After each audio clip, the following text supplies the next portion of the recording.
ಹಾಗಾದರೆ ಈ ಸಮಸ್ಯೆ ಹುಟ್ಕೊಂಡಿದ್ಯಾಕೆ, ಇದರ ಪರಿಹಾರ ಏನು, ರೈತರ ಅಹವಾಲೇನು ಅನ್ನೋದ್ರ ಬಗ್ಗೆ ಚರ್ಚೆ ಮಾಡ್ತಾ ಹೋಗ್ತೀನಿ. ಚರ್ಚಾ ಕಾರ್ಯಕ್ರಮದಲ್ಲಿ ಭಾಗಿಯಾಗಿರ್ತಾರೆ ರೈತ ಹೋರಾಟಗಾರರಾಗಿರುವಂಥ ಮಂಜುನಾಥ್ ಅವರು, ಅದೇ ರೀತಿಯಾಗಿ ಶ್ರೀನಿವಾಸ್ ಅವರು, ಅದೇ ರೀತಿಯಾಗಿ ಲಕ್ಷ್ಮಮ್ಮ ಅವರು ಕೂಡ ನಮ್ಮ ಜೊತೆಲೇ ಇದ್ದಾರೆ. ನೋಡಿ ಮಂಜುನಾಥ್ ಸರ್, ನಾನು ನಿಮ್ಮಿಂದನೇ ಶುರು ಮಾಡ್ತೇನೆ. ಚರ್ಚೆ ಮಾಡ್ತಾ ಹೋಗ್ತೀನಿ. ಇವತ್ತು ಸಭೆ ಕೂಡ ನಡೆಯಿತು ಸಿದ್ದರಾಮಯ್ಯನವರ ನೇತೃತ್ವದಲ್ಲಿ. ನೆನ್ನೆ ನೈಟ್ ಅಧಿಕಾರಿಗಳ ಜೊತೆ ಸಭೆ ಆಯಿತು, ಸಚಿವರ ಜೊತೆ ಸಭೆ ಆಯಿತು. ಇವತ್ತು ರೈತ ಮುಖಂಡರ ಜೊತೆ ಮತ್ತು ಪ್ರಕಾಶ್ ರಾಜ್ ಅವರು ಕೂಡ ಸಭೆಯಲ್ಲಿ ಭಾಗಿಯಾಗಿದ್ದರು. ಮೊದಲಿಗೆ ಸಭೆಯ ಬಳಿಕ ಏನೆಲ್ಲ ಮಾತನಾಡಿದ್ದಾರೆ ಸಿ ಎಂ ಸಿದ್ದರಾಮಯ್ಯನವರು, ಪ್ರಕಾಶ್ ರಾಜ್ ಅವರು, ಅದಾದ ನಂತರ ಒಂದಿಷ್ಟು ಹೋರಾಟಗಾರರು ಕೂಡ ಮಾತನಾಡಿದ್ದಾರೆ. ನೋಡ್ಕೊಂಬನ್ನಿ.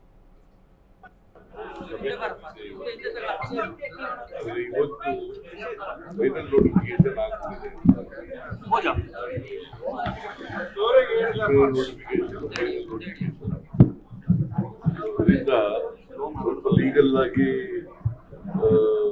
ಇಶ್ಯೂಸ್ಗಳಿದ್ದಾವೆ. ನಾನು ಅದಕ್ಕೆ ಹೋರಾಟಗಾರರಿಗೆ 10 ದಿನ ಸಮಯ ಬೇಕು ನನಗೆ ಅಂತ ಹೇಳಿದ್ದೀನಿ ಸರ್ಕಾರಕ್ಕೆ. 15ನೇ ತಾರೀಕಿಗೆ ಸಭೆ ತೀರ್ಮಾನ ಆಗಿದೆ. 15ನೇ ತಾರೀಕಿಗೆ ಸಭೆ ಬೆಳಿಗ್ಗೆ 11 ಗಂಟೆಗೆ ನಡೀತದೆ. ಡೆಫಿನೆಟ್ ಈ ಹೋರಾಟ ಕೊಡೋದಲ್ಲ, ಅದನ್ನ ಹಲವು ರೀತಿ ಹೇಳಾಗಿದೆ.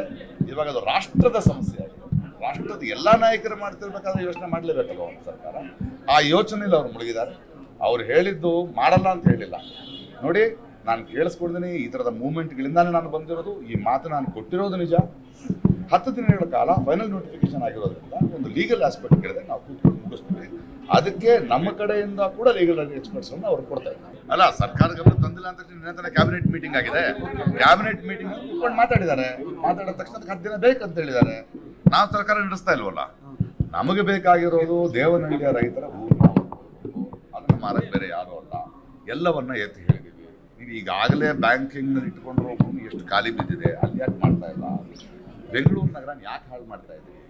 ಹಸಿರನ್ನ ಯಾಕೆ ಹಾಳು ಮಾಡ್ತಾ ಇದ್ದೀವಿ? ಇದಕ್ಕಿಂತ ಹೆಚ್ಚೇನು ಹೇಳಬೇಕಾಗುತ್ತೆ? ದೇವನಹಳ್ಳಿಯಲ್ಲಿ 4 ವರ್ಷಗಳಿಂದ ಏನು 13 ಹಳ್ಳಿಯ ರೈತರು ನಾವು 1 ಇಂಚು ಭೂಮಿ ಕೊಡಲ್ಲ ಅಂತ ಏನು ಹೋರಾಟ ಮಾಡ್ತಾ ಇದ್ದಾರೆ, ಇದು ನಾವು ಕೃಷಿಕರಾಗೇನೆ ರೈತರಾಗೇನೆ ಮುಂದುವರಿಬೇಕು ಅನ್ನುವಂತಹ ಒಂದು ದೊಡ್ಡ ಹೋರಾಟ.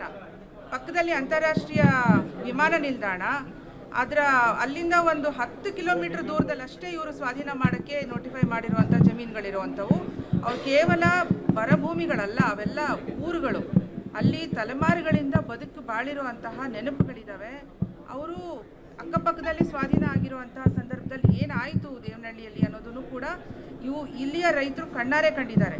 ಹಾಗಾಗಿ ಅಭಿವೃದ್ಧಿ ಅನ್ನೋದನ್ನು ನಮ್ಮ ಸರ್ಕಾರ ಏನು ಅಂದ್ಕೊಂಡಿದೆ, ಏನು ಕೈಗಾರಿಕೆಗಳನ್ನು ತಂದು ನಾವು ಉದ್ಯೋಗ ಸೃಷ್ಟಿ ಮಾಡಿ ಅಭಿವೃದ್ಧಿ ಮಾಡ್ತೀವಿ ಅನ್ನೋದು, ಇದು ಇವರ ಸಮಾಧಿಗಳ ಮೇಲೆ ಮಾಡ್ತಿರುವಂತಹ ಅಭಿವೃದ್ಧಿ.